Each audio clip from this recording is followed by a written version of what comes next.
உனக்கு நான் நினைவில்லை. மறந்தாச்சு.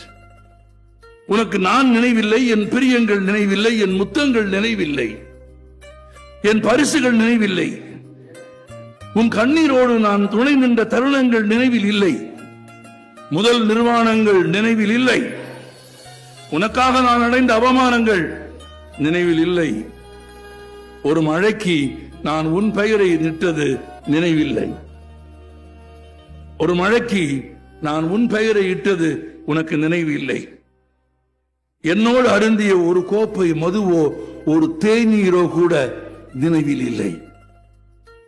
எல்லாவற்றையும் உண்ணும் ஒரு கசப்பின் கிருமி எப்படியோ உன் நெஞ்சில் நுழைந்து விட்டது. பின்னர் உனக்கு எதுதான் நினைவில் இருக்கும்?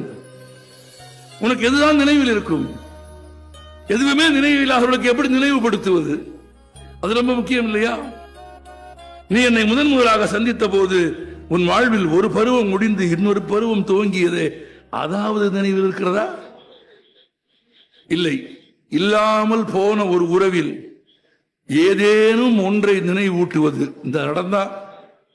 இல்லாமல் போன உறவில் ஏதேனும் ஒன்றை நினைவூட்டுவது ஒரு கற்சிலைக்கு அந்த கல் பிரிந்து வந்த மலையை நினைவூட்டுவது போல.